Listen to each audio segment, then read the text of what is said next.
Semua orang pernah mendengarnya, tapi hampir nggak ada yang sadar kalau suara itu sebenarnya sedang memperhatikan mereka.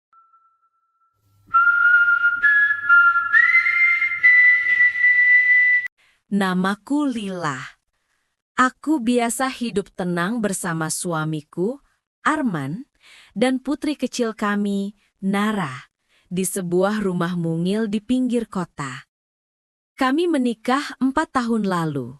Ia pria yang hangat, pekerja keras. Tapi suatu hari, sebuah kalimat sederhana dari mulutnya meretakkan semuanya. Ibuku tidak mau kamu datang. Kata-kata itu diucapkan Arman dalam nada datar setelah sebuah kunjungan keluarga yang harusnya biasa.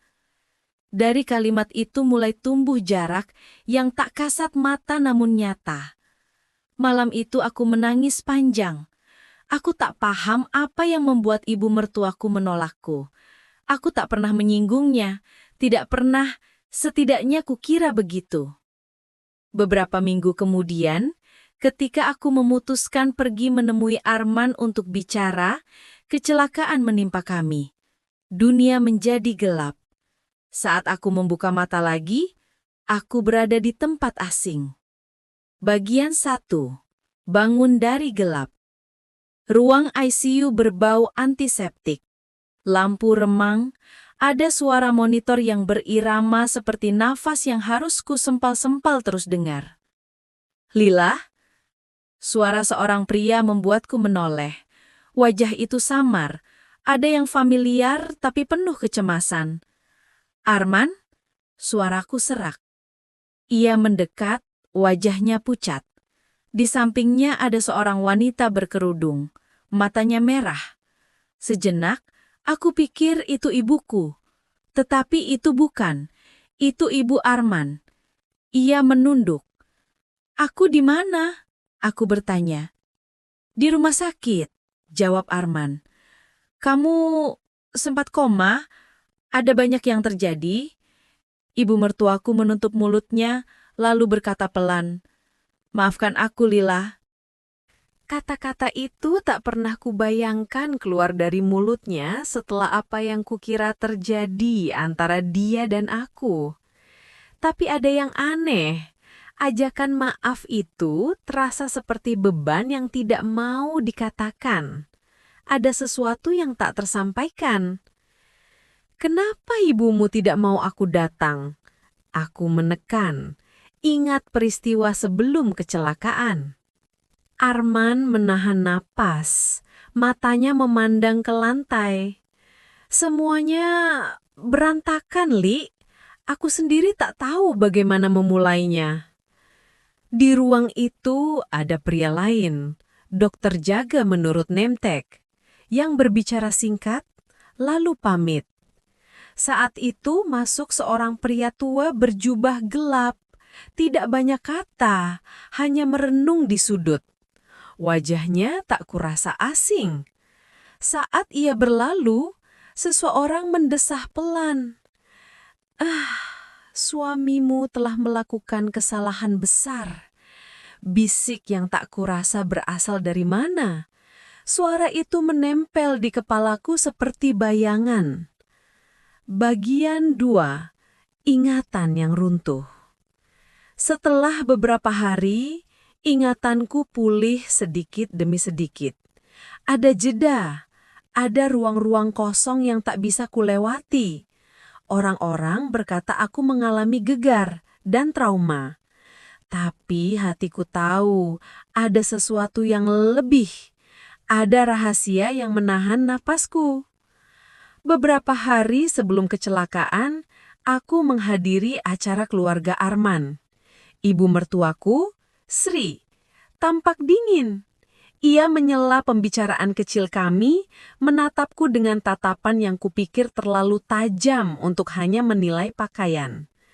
Kamu terlalu keras kepala soal pekerjaanmu, katanya suatu saat pada Arman, bukan pada aku.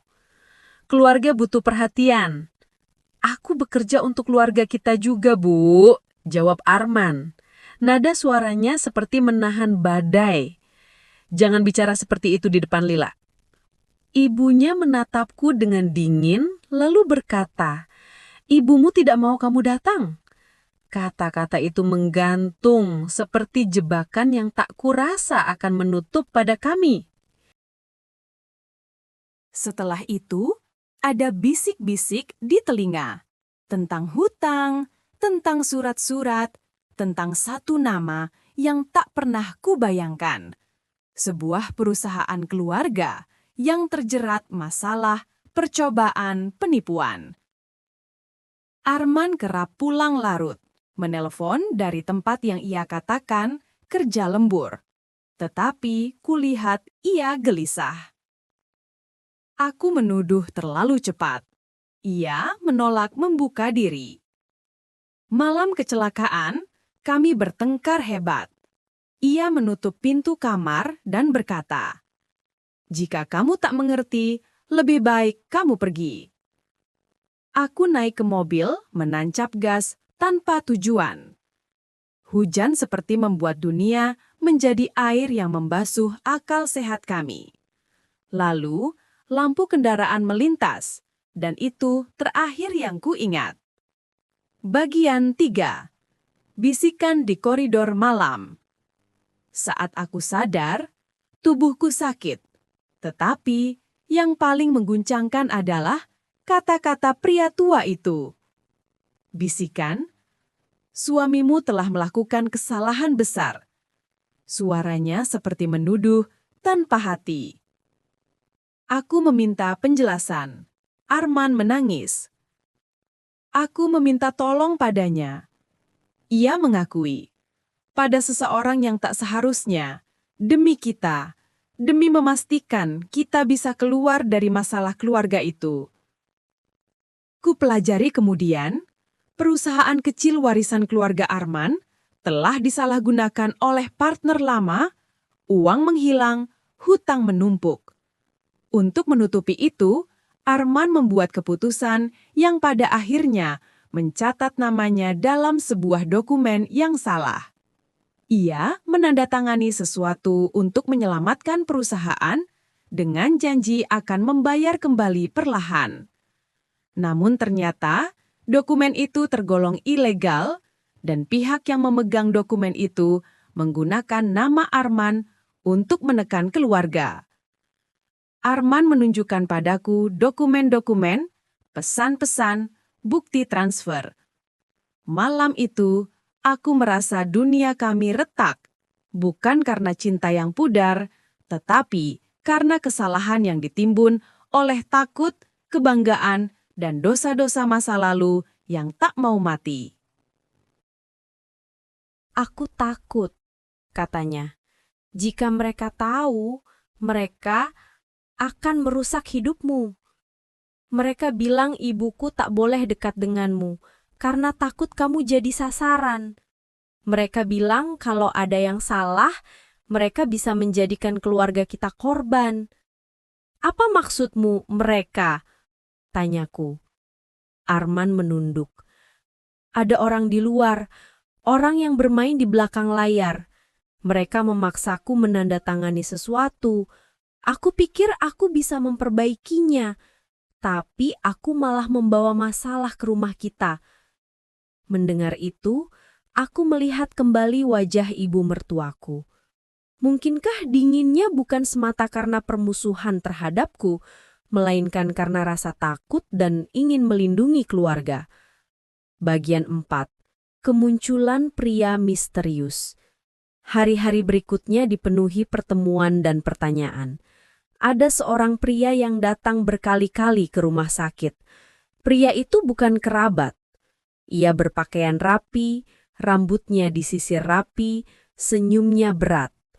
Ia memperkenalkan diri sebagai Andi, tetapi namanya lebih sering disisipkan di kartu-kartu nama yang tampak profesional.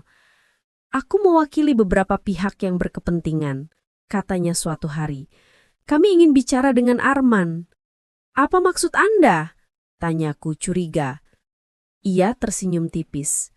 "Hanya ingin memastikan semua berjalan rapi. Tidak ada yang perlu khawatir. Namun, aku merasa seperti dipandang lebih dari sekedar istri. Ada nada yang membuatku merinding. Ia tahu banyak hal. Ketika ku bilang kami di rumah sakit, ia berkata, kecelakaan kadang membuka hal-hal tersembunyi. Nada itu bukan empati. Ia menikmati momen itu, seolah ada kartu as yang dimainkannya.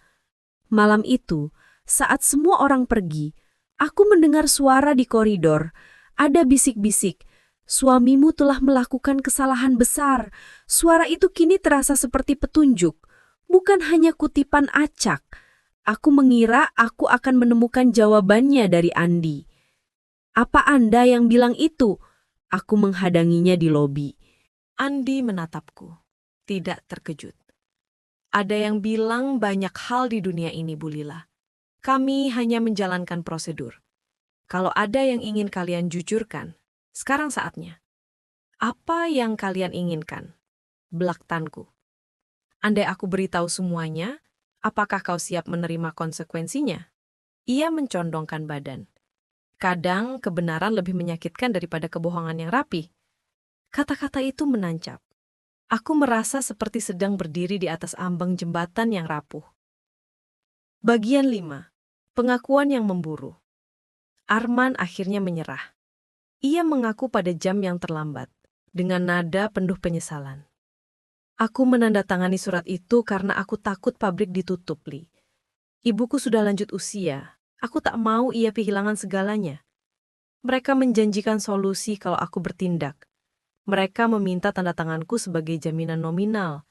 Aku pikir aku bisa memperbaiki. Aku salah. Apa yang mereka inginkan dari kamu sekarang? Tanyaku. Uang, tenaga, dan kadang kerahasiaan.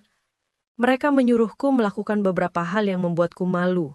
Aku pernah melakukan hal yang kuserahkan pada mereka agar semua tertutup. Aku menahan napas. Apa itu? Memalsukan laporan, katanya. Menutup celah, memindahkan uang, menandatangani invoice. Pada dasarnya, aku membantu mereka menyalurkan uang agar masalah tidak mengusik, Nenek. Tapi kami sadar terlambat. Saat tanda tanganku dipakai untuk transaksi yang lebih besar, mereka mulai menekan. Apa ada ancaman langsung buat kita? Suaraku gemetar. Mereka bilang akan membuat semua hal yang berkaitan dengan perusahaan menjadi masalah hukum, dan mereka menuntut kompensasi. Mereka mengincar orang-orang terdekat. Mereka bilang akan menyentuh keluarga yang mereka anggap lemah. Di situ aku melihatlah korban dari permainan besar. Bukan hanya Arman, melainkan keluarganya. Dan tak lepak, paku pun terjebak. Bagian 6. Hilangnya kepercayaan. Setelah pengakuan itu, kepercayaan kami retak. Aku ingin membantunya, tetapi seiring bantuan muncul, juga muncul kegelisahan. Arman tampak berubah, lebih murung, lebih pendiam. Ia bekerja sama dengan Andi sesekali. Aku melihat teleponnya sering bergetar, pesan-pesan yang dihapus, panggilan yang tak dijawab. Ibu mertuaku, Sri, kembali memegang peran penting. Ia tidak setuju dengan langkah-langkah bayangan itu. Ia lebih memilih jalan aman, membayar hutang, mencari penasihat hukum, membuka semua dokumen. Ia ingin transparansi. Tapi ada pihak yang tak mau hal itu terbuka. Jika hal ini terbuka, nama kita tercemar, katanya suatu sore. Kita sudah menanggung malu karena ini. Aku tak mau cucuku kehilangan masa depan karena keputusan orang dewasa yang salah paham. Aku mengerti, Bu. Tapi kalau kita terus menutupi, siapa yang akan bertanggung jawab saat semuanya runtuh? Ia menatapku tajam. Kamu berbicara dengan kesedihan karena kamu bukan dari keluarga ini. Jangan coba mengajari kami. Kata-kata itu menusuk. Aku merasa sendirian di hadapan keluarga yang seharusnya menerima aku. Bagian 7. Pelan-pelan kebenaran terbongkar. Sebuah berkas yang tak sengaja tertinggal menjadi titik balik. Seorang staf rumah sakit mengembalikan sebuah dompet yang ditemukan di mobil saat kecelakaan. Di dalamnya ada kertas kecil, nota transfer dan sebuah amplop kecil berisi foto. Foto itu memperlihatkan Andi bersama pria lain di sebuah gudang. Di belakang mereka terpampang logo yang samar, perusahaan yang selama ini menjadi inti masalah. Aku merasa ada benang merah. Aku meminta Arman membiarkan aku menyelidiki. Awalnya ia menolak, takut akan ancaman, tetapi aku tak mau mereka menang dengan membuat segalanya hilang. Kami mengikuti jejak, panggilan telepon, nomor rekening, dan nama-nama yang muncul dari amplop itu. Satu persatu hubungan mulai terlihat. Aku menemukan bahwa Andi bukan sekedar perantara, ia bagian dari kelompok yang memanfaatkan nama keluarga untuk mencuci uang. Mereka memasang Arman sebagai tameng. Saat kami konfrontasi dengan bukti, Andi tak lagi bersikap ramah. Kamu tak paham situasi, Bu Lila. Kamu masuk terlalu dalam. Apa hak kalian merusak hidup keluarga kami? Bentakku. Ia menyeringit. Kalian punya pilihan, bayar atau kehilangan semuanya. Bagian 8. Pilihan. Di titik ini kami harus memilih. Menyerah dan membayar tuntutan, atau melawan, yang mungkin akan menghancurkan reputasi keluarga. Ibu mertuaku mau menanggung beberapa biaya, tapi ia juga menuntut kejujuran penuh. Arman meminta waktu. Aku takut, Li, katanya malam itu. Kalau aku mengakui semuanya kepada pihak berwajib, mereka bisa mengajak orang lain untuk membalas. Mereka punya pengaruh. Apa kita hidup dalam rumah yang dibangun dari ketakutan? Kataku sempelan. Kita harus memilih jalan yang menegakkan benar. Kami memutuskan membuat langkah berani, berkonsultasi dengan pengacara yang independen, melaporkan bukti-bukti yang kami miliki, dan siap menghadapi konsekuensi. Itu adalah langkah beresiko, namun kami tak mau hidup berlumuran kebohongan. Bagian 9. Konfrontasi. Hari pelaporan ke polisi jadi babak paling mendebarkan. Ketika kami memasuki ruang pemeriksaan, tampak ekspresi dingin di wajah Andi dan anggota kelompoknya yang kini sadar bahwa permainan mereka terancam. Ada telepon yang bergetar, percakapan diam-diam, tanda-tanda gelisah. Ada ancaman terhadap keselamatan kalian, ujar penyidik pada kami. Tapi jika bukti cukup, kami akan bergerak. Kami menyerahkan dokumen, pesan, foto, dan amplop. Segala bukti yang kami punya. Selama penyidikan, nama-nama mulai jatuh. Ada penangkapan kecil-kecilan, ada yang melarikan diri. Andi adalah salah satu yang ditangkap, tapi prosesnya panjang. Di saat Andi dijemput, aku melihat keriput di wajah Arman menegang. Ia merasa lega, sekaligus takut. Ada konsekuensi hukum menunggu dia karena keterlibatannya. Pemeriksaan menunjukkan Arman menandatangani dokumen di bawah tekanan. Itu bisa menjadi pembelaan, namun tetap melekat noda yang harus dibersihkan lewat proses hukum. Bagian 10. Pemulihan dan maaf. Seketika semua tidak menjadi sempurna. Proses hukum memakan waktu, reputasi keluarga sempat tercoreng di mata tetangga. Kami kehilangan beberapa rekan usaha. Namun di tengah kesuraman itu, ada hal yang muncul. Kebersamaan. Ibu mertuaku, yang dulu kukira menolak aku karena pura-pura, ternyata menyelamatkan kami dengan caranya sendiri. Ia meminjamkan rekening lama untuk menutupi hutang kecil agar keluarga tidak kelaparan. Ia mengambil langkah yang berani. Di rumah sakit, ketika ia memegang tanganku, ia mengatakan, "Aku salah waktu itu pada kamu. Maafkan ibu. Ketakutan membuatku menutup diri." Air mataku jatuh. "Aku juga salah, Bu. Aku berpikir ibumu membenci aku. Ternyata kita sama-sama takut." Arman, setelah melewati proses, mengakui perlunya bertanggung jawab. Ia bersedia mengikuti proses hukum, bekerja sama dengan kepolisian, dan berusaha membantu mengembalikan kerugian. Ia memilih jalan yang jujur. Beberapa bulan kemudian, nama keluarga dikembalikan perlahan. Ada Dinda, ada perbaikan, ada yang meminta maaf. Andi dan kelompoknya menjalani proses hukum.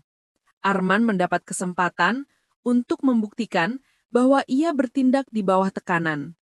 Hubungan antara aku dan ibu mertua diperbaiki lewat diskusi panjang, air mata, dan tindakan nyata. Aku menatap Nara bermain di taman kecil depan rumah. Napasku lega, tetapi bekas luka tetap ada. Aku belajar bahwa kata-kata kecil seperti "ibuku tidak mau kamu datang" bisa menjadi pemicu yang memecah dunia seseorang. Di belakang kata itu, sering ada cerita lebih besar. Takut, ambisi, dan permainan orang dewasa yang merusak hidup orang.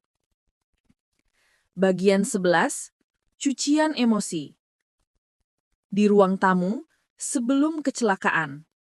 Arman, Li, mungkin kita harus bicara soal perkawinan ini di depan keluarga. Aku tak mau ada salah paham. Lila, kalian ngomong apa? Aku juga bagian dari keluarga ini. Sri, ibu, menatap dingin. Ibuku tidak mau kamu datang.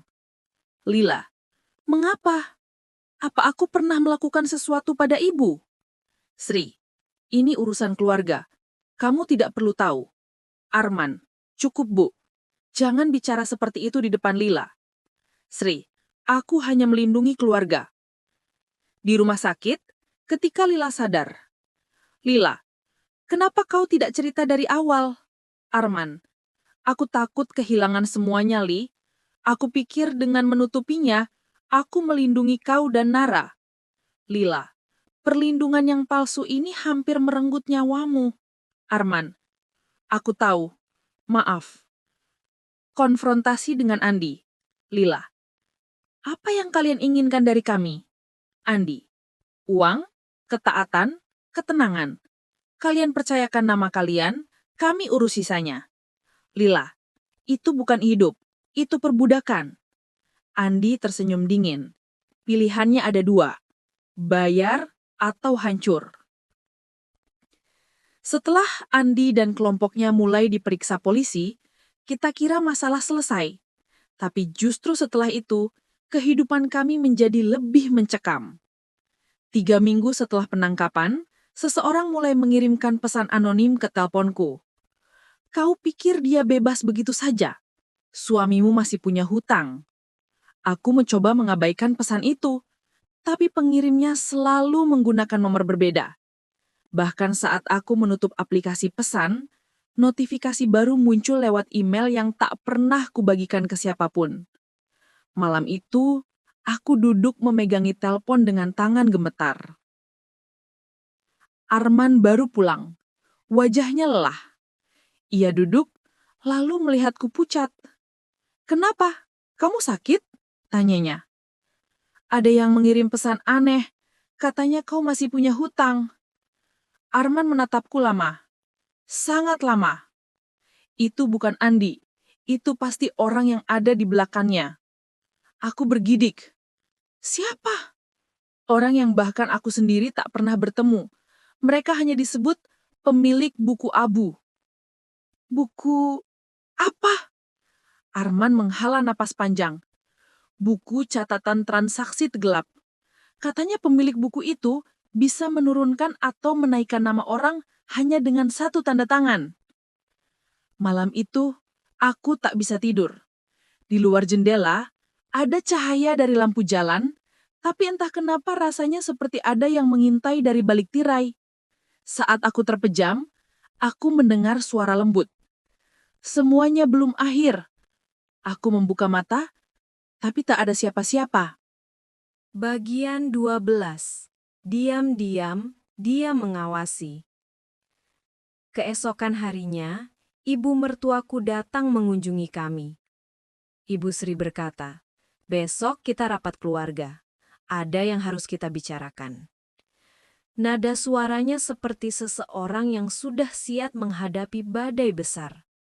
Ia duduk, membuka tasnya, dan mengeluarkan sebuah amplop tebal. Apa itu? Tanyaku. Bu Sri berkata dengan tenang, surat ancaman, dikirim ke rumahku tadi pagi. Arman tersentak. Apa? Bu, kenapa nggak bilang ke polisi? Ibu Sri menjawab dengan tenang. Karena aku ingin mendengar penjelasan darimu dulu, Arman. Dalam amplop itu, ada foto Arman sedang menandatangani dokumen di sebuah gudang tua. Foto yang diambil dari sudut yang mustahil. Ada juga foto kami sekeluarga yang tidak tahu kapan diambil. Bahkan, ada foto Nara sedang bermain di halaman sekolah. Aku langsung meremas ujung bajuku untuk menahan tangis. "Bu, siapa yang melakukan ini?" Suaraku bergetar. Ibu Sri menjawab, "Orang yang masih bebas. Entah siapa mereka itu." Arman menunduk, memegang kepalanya. "Aku sudah menyerahkan semua bukti. Kenapa masih begini?" Ibu Sri menatap Arman, lembut namun tegas. "Kamu sudah bersih, tapi mereka belum." Malam itu, saat Arman sudah tidur, aku mendengar suara di luar rumah. Langkah pelan seperti seseorang berjalan sambil menyapu. Aku menuju jendela perlahan. Di luar, di bawah cahaya lampu jalan yang redup, ada seorang pria cap jaket hitam berdiri diam sambil menatap rumah kami. Ia tidak bergerak, tidak berbicara, hanya berdiri. Ketika aku hendak menutup tirai, ia menoleh. Mata kami bertemu, dan ia tersenyum. Aku terkejut menjatuhkan tirai sambil menutup mulutku. Nada bisikan samar yang sering muncul sejak aku sadar dari koma seperti bergema lagi. "Suamimu telah melakukan kesalahan besar, dan itu baru permulaan." Bagian 13. Rapat keluarga yang mengungkap segalanya. Keesokan harinya, kami berkumpul di rumah keluarga besar. Ada paman, bibi, sepupu, semuanya tampak tegang. Paman Arman, Pak Dani, bicara pertama. "Masalah ini bukan lagi urusan Arman saja. Ini urusan keluarga besar kita." Ibu Sri menarik napas. "Kita harus bersatu. Kita tidak boleh biarkan mereka mengancam cucu-cucu kita." Di tengah rapat, seorang sepupu Arman berdiri dan mengeluarkan sebuah USB kecil. "Aku dapat ini dari temanku yang kerja di kantor administrasi. Katanya ini berkaitan dengan orang yang mengejar kalian." Arman ragu. "Isi apa?" Sepupunya menatap kita semua. "Daftar nama pembayar dan penerima uang dari buku abu-abu. Dan nama kita ada di dalamnya." Semua orang terdiam, seperti dunia berhenti. "Apa maksud kamu?" tanyaku dengan napas tersekat. Nama Arman tercantum sebagai penanggung transaksi tertentu. Tapi yang lebih parah, ada nama Bu Sri juga. Ibu mertuaku menutup mulutnya. Syok. "Tidak mungkin. Aku tidak pernah." Sepupu itu berkata, "Tante mungkin tidak sadar, tapi ada seseorang memakai identitas tante untuk transaksi besar. Seseorang yang paham sistem lama keluarga kita." Semua mata mengarah pada satu orang, Paman Dani. Ia paling paham sistem keuangan lama keluarga. Dialah yang memegang banyak arsip sejak generasi sebelumnya. Ibu Sri berbisik, hampir tak terdengar. "Mas, apa yang kamu lakukan?" Paman Dani berdiri perlahan. Ia tidak menyangkal. Bagian 14. Pengakuan yang menggegarkan. Paman Dani menatap kita semua. "Aku tidak bermaksud menyakiti siapapun, tapi aku harus menyelamatkan usaha keluarga dari kehancuran." Arman menatapnya. "Dengan menggunakan namaku, dengan menyeret ibu ke dalamnya." "Itu satu-satunya cara." Suaranya dingin, datar. "Kamu masih muda. Jika sesuatu terjadi, kamu masih bisa bangkit lagi. Tapi aku sudah tua. Aku tidak punya waktu." Aku melangkah ke depan, marah. "Jadi semua ini ancaman, foto-foto, teror, karena keputusan Anda?" "Tidak semuanya dariku," jawabnya. "Ada pihak yang merasa terbantu oleh tindakan itu. Mereka beri dukungan, tapi uang harus kembali." "Orang-orang itu masih mengejar Arman sampai sekarang," pekiku. Dia menatapku dengan tatapan kosong. Itu resiko dari kesalahan yang harus kalian terima bersama. Arman hampir menerjang, tapi aku memegang lengannya. Mas Dani, kata Ibu Sri dengan suara patah, kamu saudara ayah, keluarga inti kami. Bagaimana kamu bisa tega? Paman Dani menutup mata. Aku tidak punya pilihan. Tapi kamu punya, kata Arman suaranya bergetar. Kamu memilih mengorbankan kami. Bagian 15. Runtuhnya sebuah nama. Setelah pengakuan itu, segalanya bergerak cepat. Keluarga melaporkan semuanya secara resmi, termasuk keterlibatan Dani. Polisi memanggil ia untuk dimintai keterangan. Tapi satu hal yang tak diduga terjadi. Pria berjaket hitam yang kulihat malam itu menghilang. Tidak ada lagi ancaman langsung, tapi keheningan yang ditinggalkan justru lebih menakutkan. Seolah mereka mundur sejenak untuk menunggu langkah kami. Bagian 16. Dampaknya. Beberapa minggu kemudian, Arman mendapat pemberitahuan resmi. Ia akan menjadi saksi utama dalam kasus buku abu-abu, bukan tersangka. Itu kabar baik, tetapi juga buruk. Karena pihak yang ingin namanya tetap bersih pasti tidak akan tinggal diam. Bu Sri tinggal bersama kami sementara waktu, menjaga Nara. Malam itu, kami bertiga duduk di ruang keluarga. Cuaca hujan, suara rintik-rintik menenangkan sedikit hati yang gelisah. Li, kata Arman pelan, aku berjanji setelah ini selesai, aku ingin kita memulai hidup baru. Aku tersenyum tipis. Aku juga. Bu Sri menatap kami. Ibu minta maaf kalau dulu pernah berkata kasar. Ibu hanya takut. Dan ibu janji, ibu akan lindungi kalian apapun yang terjadi. Aku menggenggam tangannya. Terima kasih, Bu. Saat itulah aku mendengar lagi suara samar yang dulu muncul sejak aku tersadar dari koma. Hati-hati, ada yang belum selesai. Ada yang kembali. Aku terperanjat, tapi tak ada siapa-siapa. Aku menatap Arman, dan melihat ketakutan yang sama di matanya. Bagian 17. Kembali dari kedalaman bayangan. 3 hari sebelum Arman dijadwalkan menjadi saksi utama, suasana rumah menjadi aneh. Burung-burung berhenti berkicau, udara terasa berat, dan aku merasa seperti ada yang mengikuti setiap langkah kami.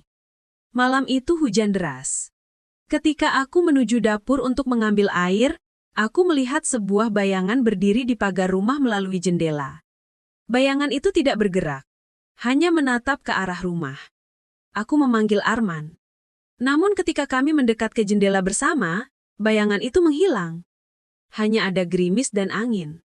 Tapi hatiku tahu, ia kembali. Pria berjaket hitam itu. Star. Bagian 18. Malam penyerbuan. Pukul 2 pagi.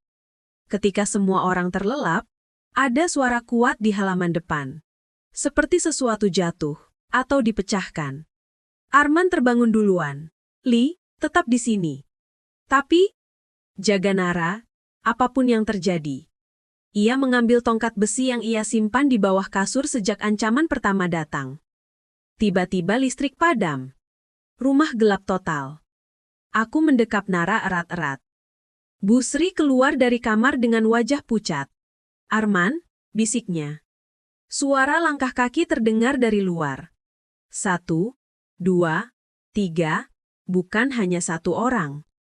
Mereka masuk. Pintu depan dibuka paksa dengan dentuman keras. Arman berdiri di ruang tamu menghadang. Sosok pertama melangkah masuk. Pria berjaket hitam itu. Wajahnya kini terlihat jelas, tajam, dingin, dan tanpa perasaan. Di belakangnya ada 3 pria lain. Saudara Arman, besok kau bersaksi. Malam ini kami membuatmu berpikir ulang. Arman memegang tongkat besi siap menyerang. Kalau kalian menyentuh keluarga saya, pria itu tersenyum tipis. Keluarga adalah alasan kau berada dalam masalah ini. Dan keluarga pula yang akan hancur lebih dulu. Aku tidak tahan. Aku maju. Tolong, jangan sakiti kami. Apa yang kalian inginkan? Uang, data, berkas, ambil semuanya. Pria itu menatapku lama. Kami tidak perlu berkas. Kami hanya perlu diam. Ia melangkah satu langkah ke arahku. Pada saat itu, Arman menerjang. Tongkat besi menghantam lantai keras saat pria berjaket hitam itu menghindar cepat seperti bayangan. Dua anak buahnya menyerang Arman. Arman sempat melawan, tetapi mereka terlalu kuat, terlalu terlatih. Aku berteriak. Nara menangis histeris. Busri mengambil vas keramik besar dan memukul salah satu pria dari belakang. Pria itu terhunjung dan jatuh. Namun pria berjaket hitam hanya menoleh dan berbicara dengan nada datar. Busri, selalu keras kepala. Ia mengambil pisau kecil dari jaketnya. Aku menjerit, jangan. Star, bagian 19. Kebangkitan dalam gelap. Saat pisau itu diangkat, sesuatu terjadi. Ada cahaya. Cahaya dari lampu mobil, sangat terang, menyinari halaman depan. Kemudian suara keras. Polisi, angkat tangan. Semuanya membeku. Tim polisi berjaket taktis memasuki rumah, lengkap dengan lampu sorot dan senjata. Teriakan komando terdengar menggetarkan rumah. Pria berjaket hitam mengerung. Bagaimana mereka bisa tahu? Arman tersenyum lemah, meskipun wajahnya berdarah. Aku sudah minta perlindungan saksi 2 hari lalu. Pria itu memaki. Pertempuran singkat terjadi. 2 pria berhasil ditangkap. Satu melarikan diri keluar pintu belakang. Namun pria berjaket hitam, pemimpin mereka, masih berdiri. Ia menatapku. Hanya aku. Ini belum selesai, gumamnya. Dan sebelum polisi menangkapnya, ia melemparkan sesuatu ke lantai. Bom samok. Ruangan dipenuhi kabut putih. Pandanganku kabur. Aku batuk keras. Ketika asap perlahan hilang, pria itu sudah menghilang. Benar-benar menguap dari pandangan. Tapi yang penting, kami selamat. Untuk malam ini. Bagian 20. Sidang terakhir. Esoknya, Arman tetap bersaksi. Sidang itu dipenuhi media, aparat, dan keluarga besar. Arman berdiri di podium. Meski ada perban di pipi dan lengan, suaranya tegas. Aku akui, aku pernah tanda tangan dokumen ilegal. Tapi itu di bawah tekanan. Dan ada orang-orang yang memanfaatkan keluargaku untuk kepentingan mereka. Ia memberikan semua bukti. Foto-foto, amplop, USB, rekaman ancaman. Pihak berwajib mendengar dengan serius. Dalam ruang sidang itu, aku melihat sesuatu. Arman yang dulu rapuh, kini berdiri tegak. Ia bukan lagi pria yang hidup dalam ketakutan. Ia menolak menjadi korban. Ketika semua selesai, hakim menutup sidang dengan kata, "Keadilan harus ditegakkan. Mereka yang bersembunyi di balik bayangan akan kami temukan." Tepuk tangan kecil terdengar dari peserta sidang. Bu Sri menangis pelan di kursi belakang. Aku menggenggam tangan Arman. Kita sudah sampai sejauh ini. Ia tersenyum melemah. Kita belum berakhir, tapi kita akan baik-baik saja. Bagian 21. Kejaran terakhir. Seminggu kemudian, polisi mengabarkan sesuatu. Pria berjaket hitam ditemukan. Bukan tertangkap, bukan menyerahkan diri. Ia tewas.